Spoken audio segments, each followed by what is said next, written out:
Hi, everyone. We hope you all are well. Thanks for tuning in to this FP Virtual Dialogue. I'm Sasha Polikos-Saransky, a deputy editor at Foreign Policy based in London. Given the current restrictions on in-person gatherings, Foreign Policy is excited to be able to bring together our global audience via these digital events to continue engaging experts and stakeholders around vital issues at the intersection of policy and business. If you were able to register for the webinar in advance, you are likely attending via the Zoom app. For anyone else, or in case you have difficulties with Zoom, please join our live stream via www.foreignpolicy.com/events and click on the link for this event. Today, we have a very timely and relevant conversation on the topic of economic crisis and recovery and investing in more resilient economies. Before we get into it, I want to give special thanks to our brand partner, Brand South Africa, for their support in making this virtual dialogue possible. To kick things off, we want to share a brief message from Brand South Africa.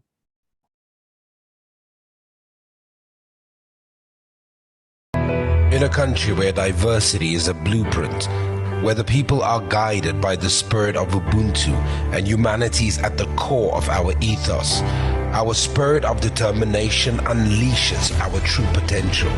We rise above every situation and limitation, for we are resilient.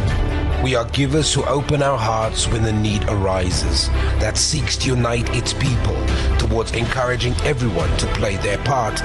Oh, what a beautiful nation we are. We are South Africa.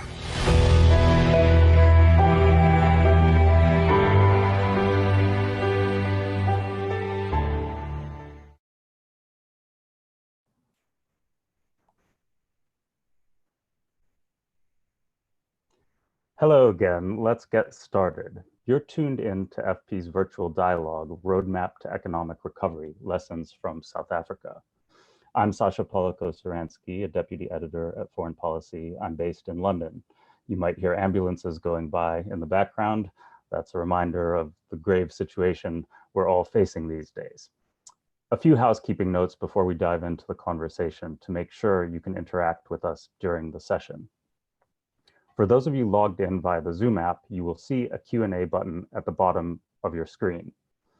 Click the Q&A button and a window will appear where you may submit your questions to us. Please submit your questions and comments as they come to mind.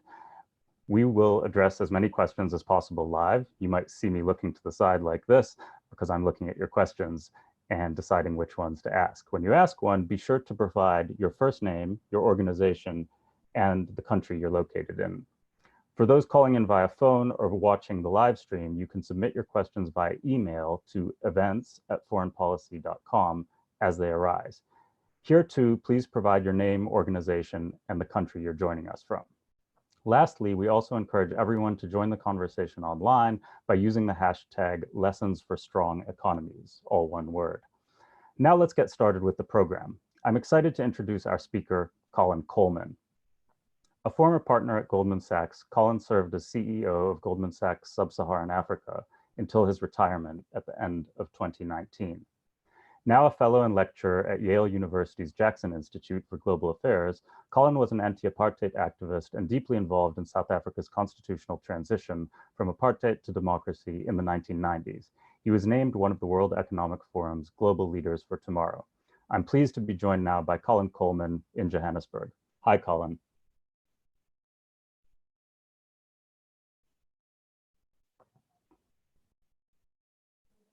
Hi, very nice to be with you.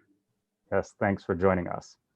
Sure. So we are talking about economic resilience and economic recovery. Obviously, the situation is quite grave at the moment. As everyone knows, the world economy has taken a nosedive in recent days as a result of the coronavirus, and South Africa's economy has been particularly hard hit. The consequences of this situation in South Africa are unusual, unexpected, and they could be potentially devastating in a country that's already technically in a recession and has long faced high unemployment rates. This is economically uncharted territory and potentially worse than any recession. What has Cyril Ramaphosa's government done so far, and what, in your view, could he be doing in addition? Well, let me maybe just paint a bit of a picture as a backdrop to answering your question, because I think it's very important to understand that my erstwhile employer, Goldman Sachs, for example, has downgraded their economic forecast for 2020, such that from a world economic growth expectation for 2020, they now expect minus 1.8% growth. In the United States, for example, that has been further reduced to minus 6.2% growth with 2020. China is holding up to a 3% growth rate positive, and Europe is a minus 9% growth rate. These are quite incredible and negative forecasts for a country that's a small open economy in the world that is effectively around a $350 billion GDP out of, call it, 90 trillion. And so as an open economy is very vulnerable to these movements in a globally traded economy. And South Africa's GDP forecast for 2020 is now expected to be minus 4%. So the policymakers are looking at this and saying, how do we respond? Firstly, to a health crisis that is going to impact the 57 million South Africans very harshly, just bearing in mind that the HIV and AIDS epidemic was extremely devastating in 2006, caused 350,000 deaths in South Africa. And we have roughly 7 million people living with the HIV virus in South Africa, of which 2 million are on ARV treatment. And so from a immune weak population point of view, South Africa is one of the worst in the category. But having said that, we have a situation where South Africa has about 1,326 cases of COVID-19 and 3 deaths at the moment. So relatively low rates, but it is starting, we're at the start of the epidemic. I'm happy to also talk a little bit about Africa, but Sub-Saharan Africa's outlook in terms of economic growth is around a positive 1.5%, which is dramatically below the 5% growth rates that we need and have achieved in the last 2 decades. And bearing in mind, some of the listeners and viewers may have seen, I wrote an article about Africa quite recently, where I was talking about the fact that Africa is 17% of the world's population, but only 2.5% of the world's growth rates. And actually the COVID cases right now are that we just above 0.5% of the COVID cases in the world, around 4,740 COVID cases in the top 15 countries in Sub-Saharan Africa or in Africa, and about 150 deaths, which is just under 0.5% of the world's deaths from COVID to date.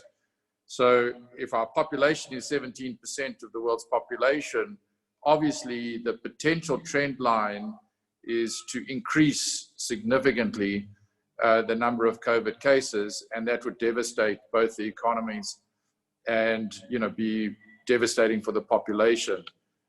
In respect of what you asked, which is how is Cyril Ramaphosa responding, I would say he's responded very, very strongly on the health side with the lockdown, which is now in force. We're in day 4 in South Africa, and I'm speaking to you from Johannesburg. And there's an uneven but strong response to the lockdown. But there's a lot of concern that the local transmission into townships in South Africa, which are high dense areas, would effectively be bushfires through large amounts of populations in the urban areas. And that's very, very dangerous for people who have very little defenses and are, there's a high rate of unemployment, effectively 9.5 million people not working, 16 million people working in South Africa. And so what people want to see is a strong economic response, which is yet to be formed. And the president effectively last night in his State of the Nation address effectively admitted as much, that they're working on an economic response. But I can come to that in a minute if you like me to go into that detail. Sure. Before we get into that, Colin, let's talk a little bit about the corporate sector. Has there been a show of decent corporate citizenship and leadership in response to this crisis so far in South Africa? And what have major companies done to try and tackle this and forestall some of the potentially devastating effects you were just discussing? Well, under the leadership of Business Unity South Africa, a group called Business for South Africa has formed. This is comprised basically most of the business organizations in South Africa. And there's a very, very active engagement on two primary fronts, I would say. The health crisis itself, where many of the pharmaceutical companies like Aspen, some of the health insurers like Discovery, and many of the industrial players are very, very active.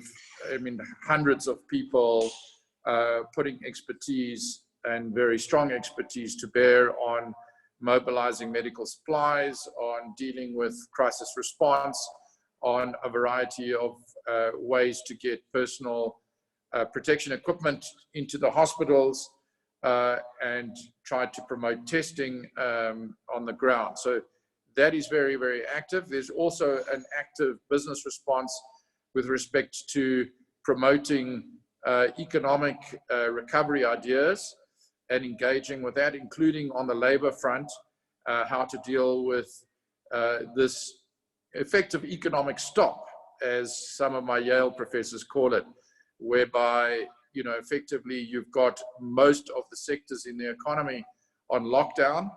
And this means that whilst the sectors like food and hospital and medical services and so on are ongoing, many of the companies, the large companies and the small companies, effectively have ongoing operating expenses like rent and employees, but they have no revenue. And that obviously is going to cause a liquidity crunch over a period of time. So we are exercised in thinking about how do you effectively provide in a fiscal space that is highly constrained, because as you said, there was a recession going into this crisis, a technical recession. A budget had been presented in February by the finance minister that presented something like a 6.8% fiscal deficit projection and a 60% debt to GDP.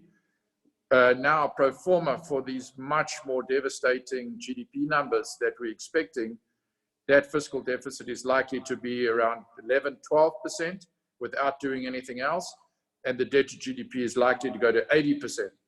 So with the cost of funding post the Moodys downgrade, so that we're no longer sub-investment, we're no longer investment grade, and so on, the cost of capital is going to go up for companies, the cost of debt is going to go up, the interest payments are going to go up, and so the fiscal room is quite constrained.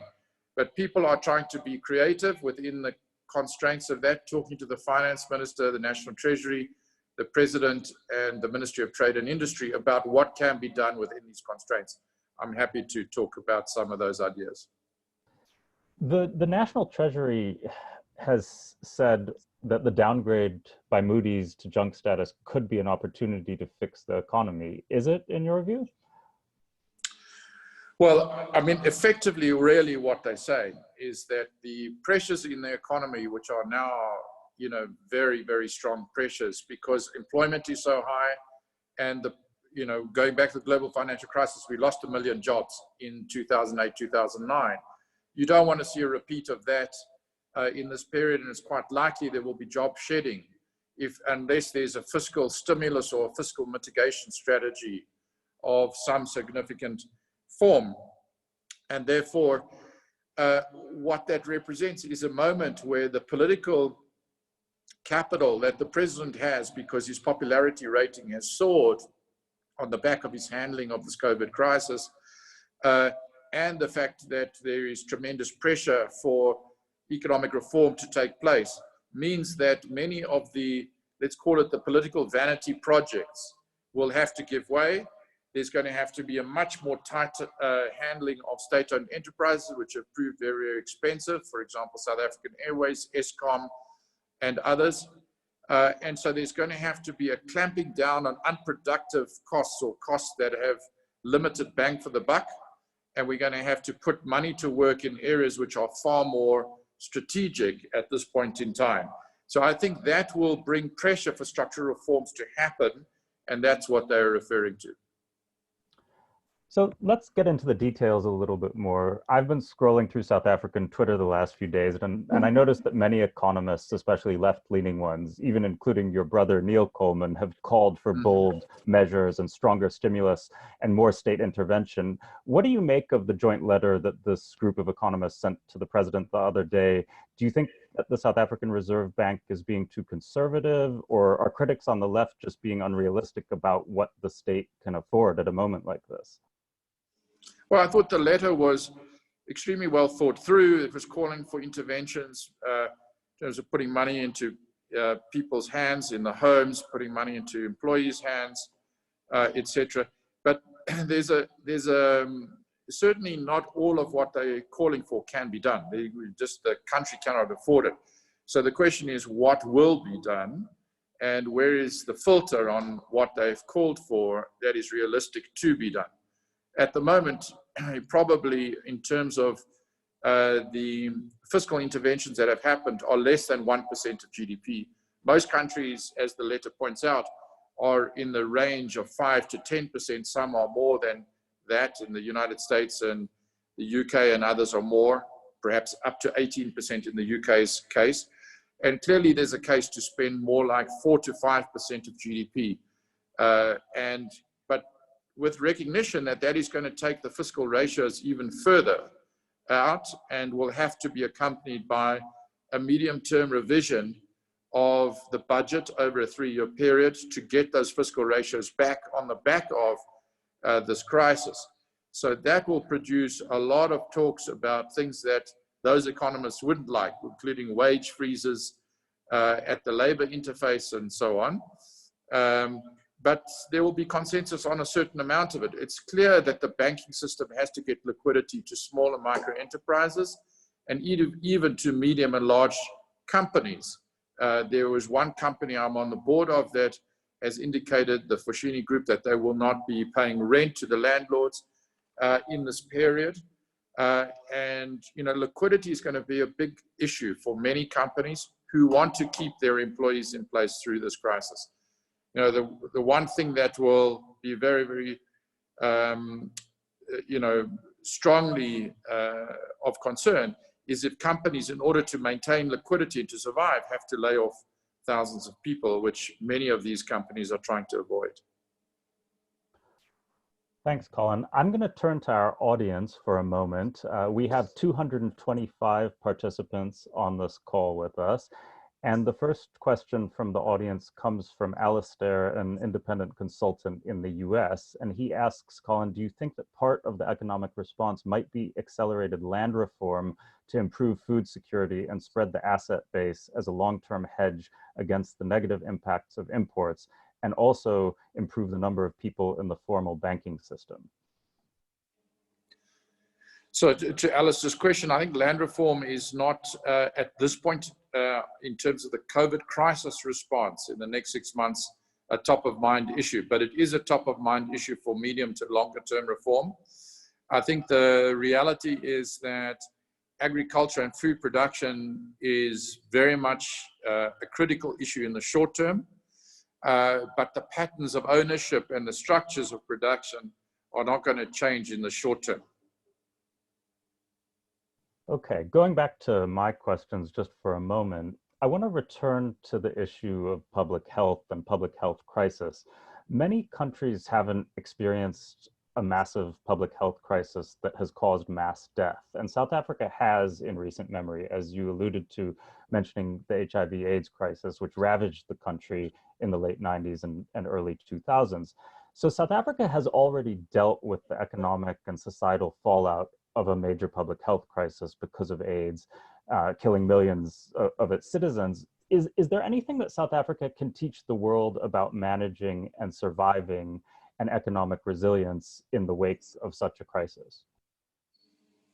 Yeah, I think this is quite a different crisis, by the way, to the HIV crisis. Just remember, the HIV crisis was a crisis largely of the poor. I'm not saying it was entirely of the poor, but most of the people who died of the HIV epidemic, as to my knowledge, were, certainly the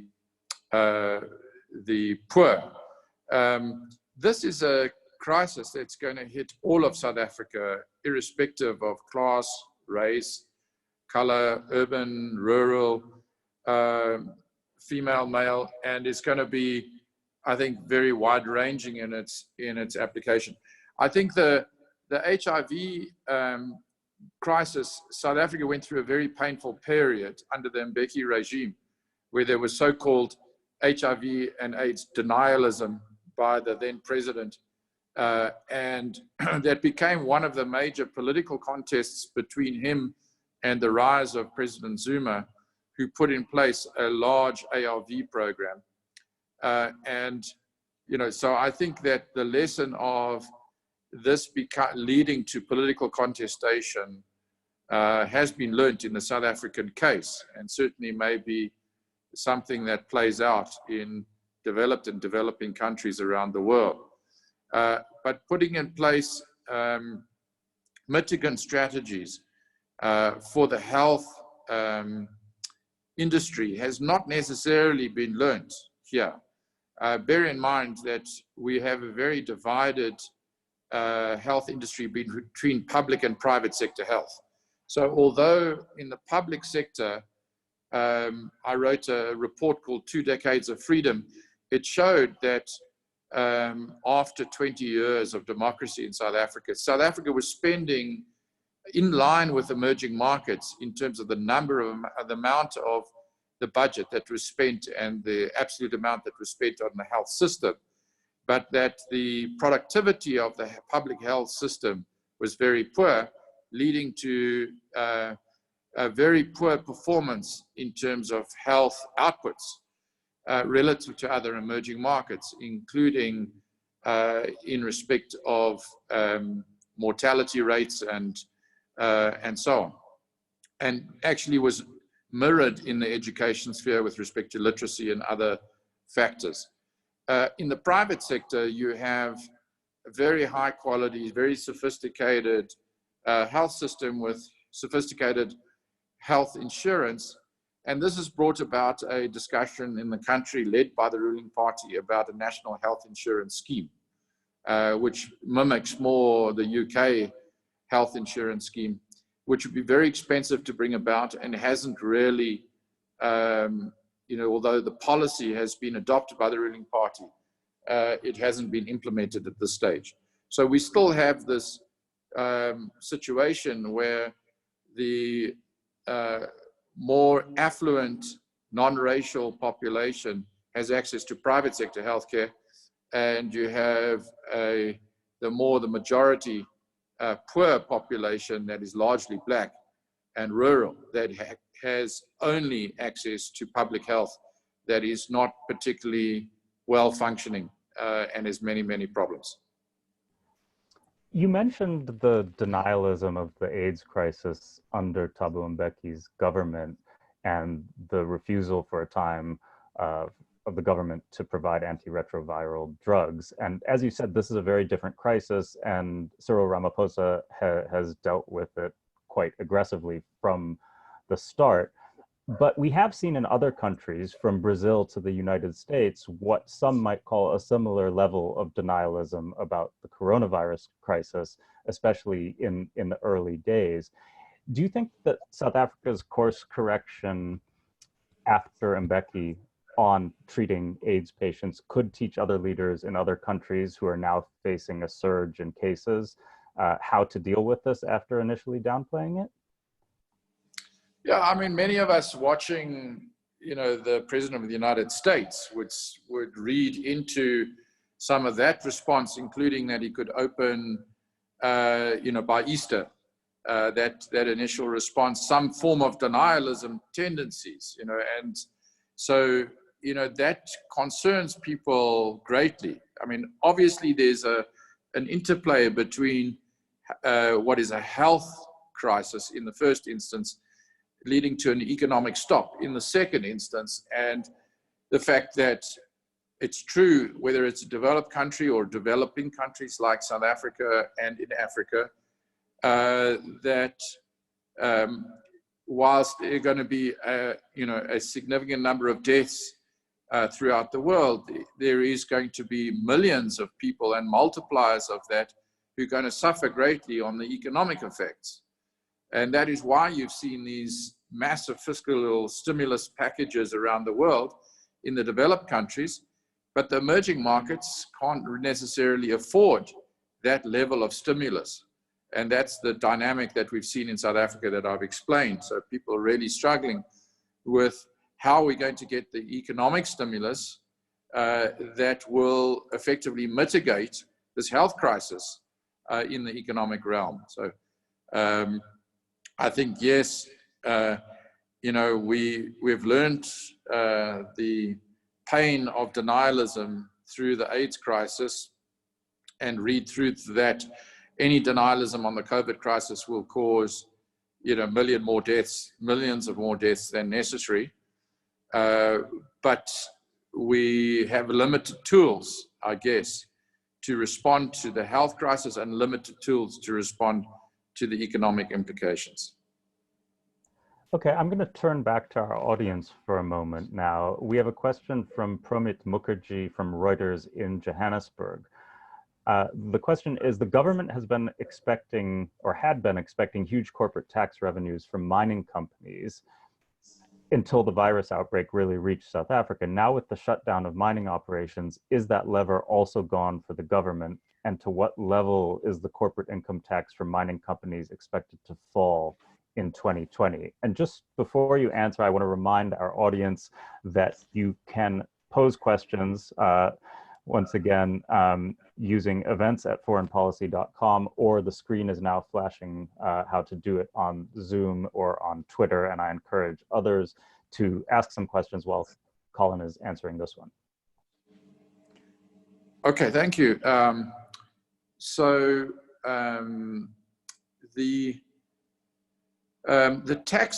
The revenue implications that I modeled and reported in an article I wrote for the Sunday Times last Sunday effectively would suggest that the revenue fall off as a consequence of lower GDP will be something like 100 billion rand lost to the fiscus in 2020. It's true that because the rand, the currency, has fallen from around 14 rand to the dollar to currently around 18 rand to the dollar, so roughly 25%. This will lead to greater revenues from exports, but given what I said right at the beginning, the demand for exports is falling off. So in the February timeframe, my understanding is there was no iron ore, for example, bought by China at that time. Hopefully now China is coming back. But I expect the revenue shortfall to be in the realm of 100 billion rand relative to budget expectations. Okay, and another audience question from Ryan Heath at Politico. What role can we expect, or should we expect, the African Union to play in ensuring continent-wide standards or responses to the coronavirus crisis? So President Ramaphosa is chairman of the African Union, which is important to note because he is playing a very critical role in South Africa in leading this, and obviously you've seen his hand played in terms of a strong response. So he will be encouraging the African Union to respond accordingly.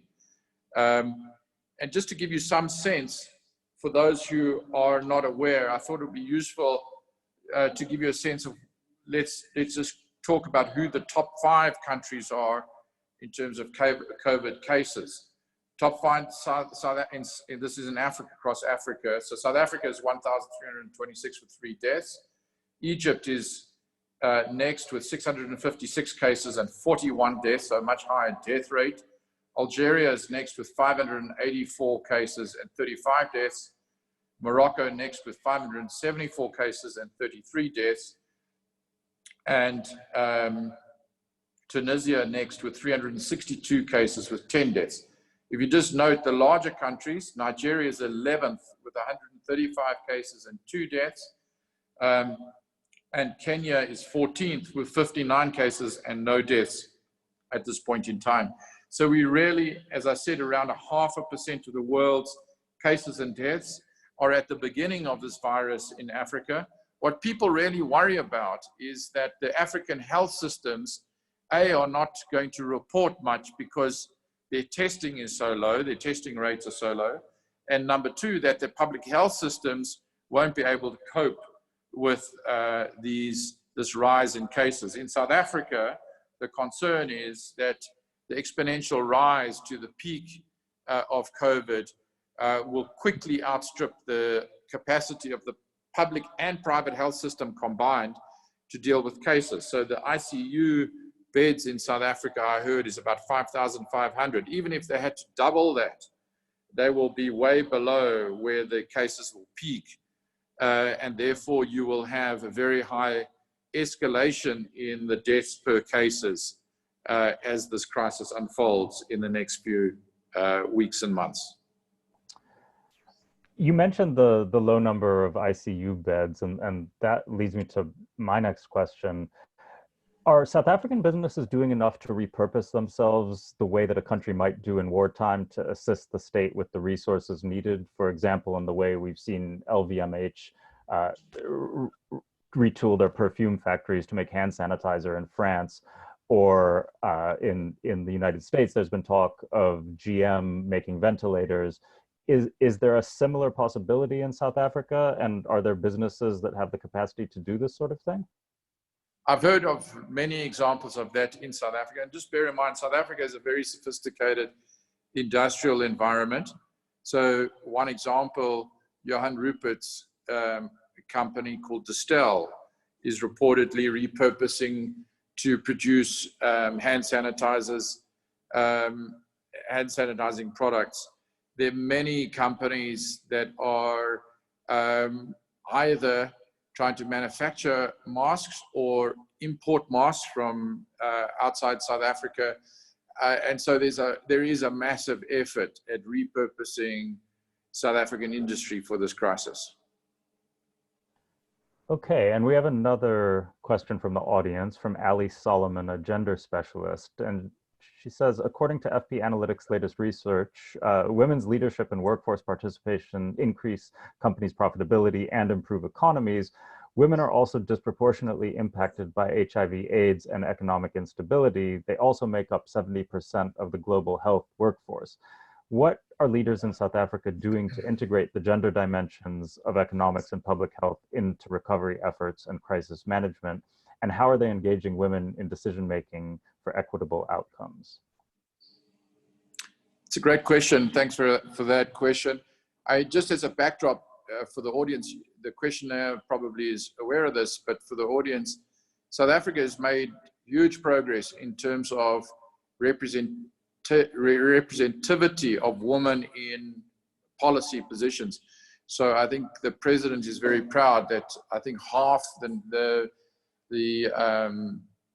I think the statistics are roughly half of South Africa's parliament are women, and certainly half of his cabinet are women. And it's a policy of the ruling party, the African National Congress, for it to be that way. But on the other hand, people are highly concerned in this country about the tremendous rate of gender-based violence.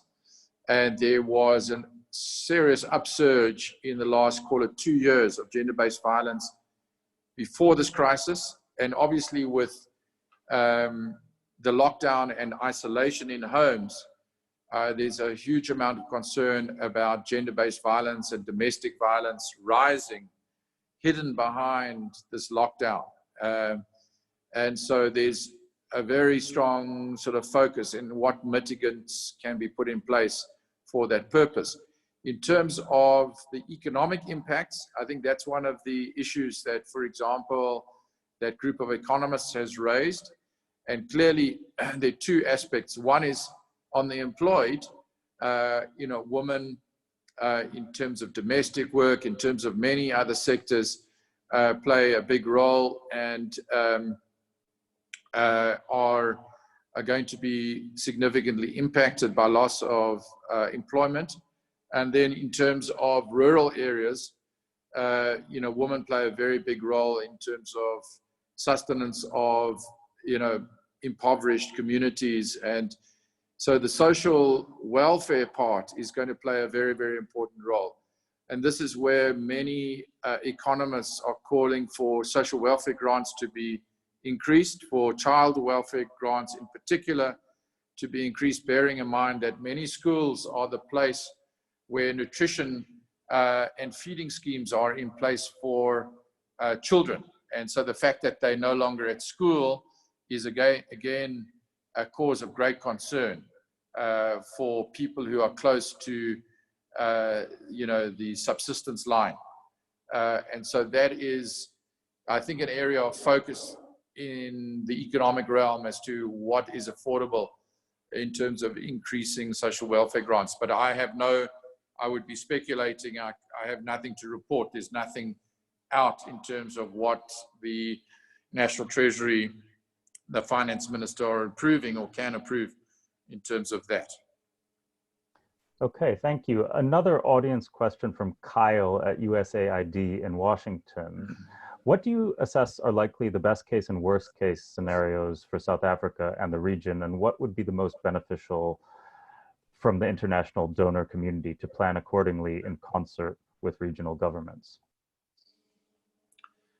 It's a great question. It's a very wide-ranging question.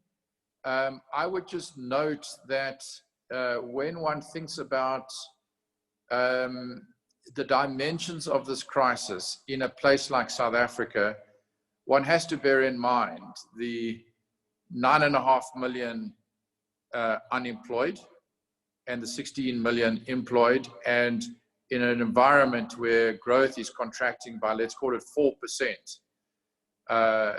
that the probability of the unemployment numbers increasing are extremely strong, and the benchmark of a global financial crisis of 1 million lost jobs may prove to be relative to loss of GDP, a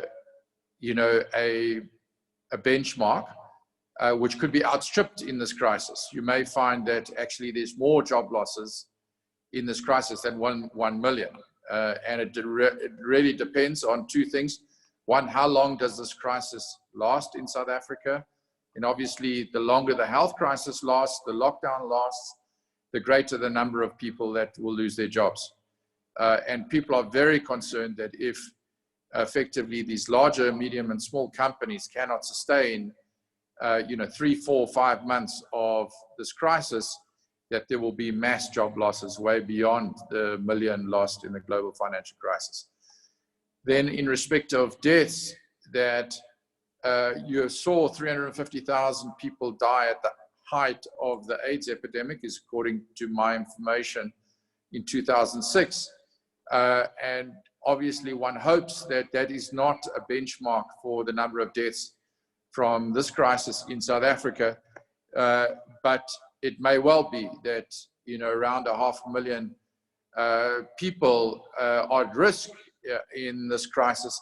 If you model for the 57 million people, and you say that, as most countries are saying, 60 to 70% of the population may actually in the end get this virus, and you then model for rates of positive contamination and then rates of deaths for that contamination, those are sorts of numbers are not necessarily unrealistic, which would be absolutely tragic. Then in other countries, if one does a similar modeling in terms of GDP, unemployment loss, and rate of deaths, Bill Gates has said that he fears that 10 million people may die in Africa. And I'm sure he has modeled that. He hasn't just sucked it across the African continent, bearing in mind that we have 1.2 billion people in Africa, with very undeveloped public health systems, and certainly not having the the variety of medical supplies, masks, testing kits, respirators, and others that would be required in order to minimize, firstly flatten the curve, and then minimize the rate of deaths that would be accompanying it. So certainly one would be very concerned that a continent that has 17% of the world's population is very limited defenses, mirrored by the fact that we only have 2% of the GDP. There's going to need to be a global effort to put medical supplies and testing kits and respirators in the hands of African countries that can't afford it. And so one has seen the call for a $100 billion fund coming from the African Union and other organizations, and that is the context in which it's seen. So US aid, other aid organizations really need in this crisis to come to play throughout the continent. I would go so far as to say, in normal times, if Africa had to perform at 5-6% growth rates, as I said in the article I wrote recently, in the research I did on the battle between the United States and China and Africa, we would have to, at that level, go from 2.5-3% growth rates in 40 years to 12% of the world's GDP. But we would then at that stage be 28% of the world's population, and by the end of the century, we would be 40% of the world's population. And so if we are 12% of the world's GDP growing at 6%, but now we're going to 1.5% GDP growth rate, the gap between population and GDP is going to grow enormously. And this crisis is going to exacerbate that problem. And with it, all manner of problems in terms of migration, violence, social dislocation, political problems, health problems, deaths. And so, the aid organizations throughout the world are going to have to very, very urgently have to pay attention to what mitigation they can offer into the African continent in the long term to prevent mass migration, terrorism, populism, nationalism, and radicalism and militancy being exported from Africa to the rest of the world. So we're running out of time, Colin. I want to ask you one more question from the audience and one of my own, but I'd ask you to keep your replies to these ones brief. We have a question from Osama Ezeldin from the Commercial International Bank Egypt in Cairo, asking how much of a spillover effect do you anticipate on sub-Saharan Africa's economies, especially those that are very economically intertwined with South Africa's, and how has the South African banking regulator responded? Thank you. The banking regulator has broken some of its own self-imposed rules in the form of taking on quantitative easing regulation on banks, and indicating that they would be buying back bonds in the open market for an unlimited period in unlimited quantities. So when Moodys downgraded South Africa, one was concerned about the spreading of the widening of the bonds. But in fact, actually, it was quite a stable market and partly attributable to that. With respect to South Africa is obviously one of the biggest economies in Africa, has important relationships with other sub-Saharan African countries in particular. So one would expect that any contraction in South Africa will be bad for those countries. And there are big companies like ShopRite, Standard Bank, MTN operating in many of these countries that will have much less capacity to absorb losses than they would have in the past. And if you didn't hear, I said that the sub-Saharan African growth rate will be somewhere around 1.5% in 2020, according to a variety of economic forecasts. Thank you. And a final question from me.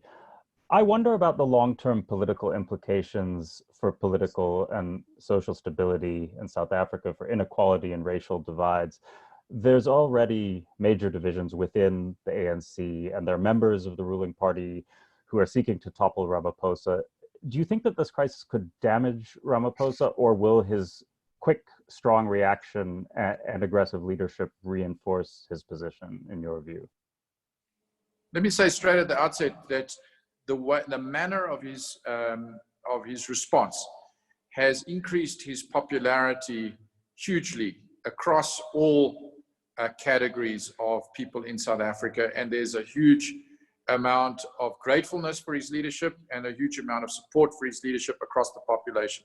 This means that way beyond the ruling party, he is developing a significant support base, which should help him manage the divisions within his ruling party and show him that the more he acts decisively in interests of the country at large, the more he has support of people out there.